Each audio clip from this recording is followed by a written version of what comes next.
তথ্য উপদেষ্টার বক্তব্য দিয়ে আমি মূলত শুরু করি, তারপরে সমন্বয়ক প্রসঙ্গ আসছি। এইরকম কোনো পদধ্বনি কি আপনারা শুনতে পান ১-১১-র মতো? আমরা তো সবই শুনতে পাই। আমার তো মনে হয় যে ফেসিবাদও ফিরে আসতে পারে, স্বৈরাচারী ব্যবস্থাও ফিরে আসতে পারে। বাস্তব হচ্ছে উনি ওই পদে থেকে, তথ্য উপদেষ্টার পদে থেকে উনি এটা বলতে পারেন না। ১-১১ পদধ্বনি শোনা যাচ্ছে। আমার মনে হয় ১-১১ ঠেকানোর জন্য ফেসবুকে পোস্ট না করে, জনমনে আতঙ্ক সৃষ্টি না করে ১-১১ ঠেকানোর জন্য ওনার ভিতরে কাজ করা উচিত, এবং সেটা খুব ভালোভাবে। এটা মানুষ যত কম জানবে কোনো ষড়যন্ত্রের কথা, জনসাধারণ জানতে গেলে বিভাজন তৈরি হয়, আতঙ্ক তৈরি হয়। রাষ্ট্রের দায়িত্ব এই জায়গাগুলোকে গোপন রেখে কোনো ষড়যন্ত্র হলে সেটা কীভাবে সামাল দেওয়া যায় সেটা চেষ্টা করা।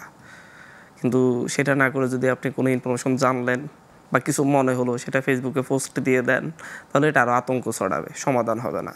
আর বাস্তবতা হচ্ছে যে বাংলাদেশে একটা বছর তো চলে গেল, আসলে এমন কোনো রাষ্ট্রীয় ব্যবস্থা এখন পর্যন্ত তৈরি করতে পারে নাই, সিস্টেমের এমন কোনো পরিবর্তন করতে পারে নাই যে ১-১১ ঠেকাবে বা কোনো ফ্যাসিবাদী শাসন ব্যবস্থা ঠেকাবে কিংবা স্বৈরাচারী ব্যবস্থা ঠেকাবে। সে একই রকম রয়ে গেছে। আপনি দেখেন যে পুলিশ প্রশাসন, কোন থানায় পুলিশ এখন ঘুষ নেয় না। একটা থানা আমাকে এই অভ্যুত্থানে পুলিশের বিরুদ্ধে আমি বলতে যাবো যে রাষ্ট্রের বিরুদ্ধে বিদ্রোহ করছে এই দেশের জনগণ, রাষ্ট্রীয় ব্যবস্থার বিরুদ্ধে বিদ্রোহ করছে, গুলি করতেছে, গুলির সামনে দাঁড়াই গেছে যে গুলি কর।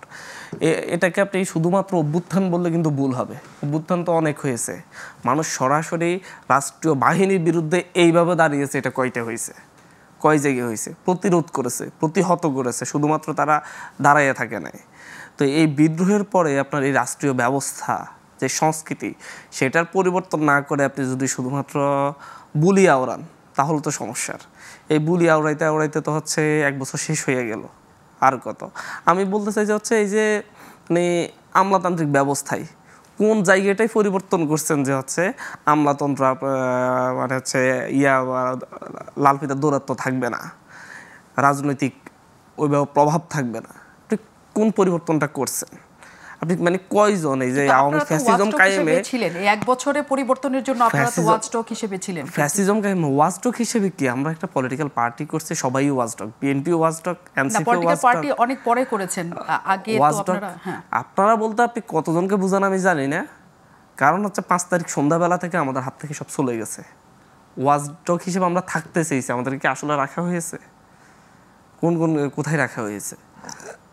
আপনার একজন উপদেষ্টা তার পছন্দের একজন পিএস নিয়ে দিল, তার মনে হলো যে আমি অমুক স্টুডেন্ট নিই বা অন্য কাউকে নিয়ে পিএস নিই, এটা কি ওয়াচডগ হয়ে যাওয়া? এটা কি ওয়াচডগ বলে না তো। তার সুবিধার জন্য সে কারা দিয়ে কাজ করে দিতে পারবে সে তাকে নিচ্ছে।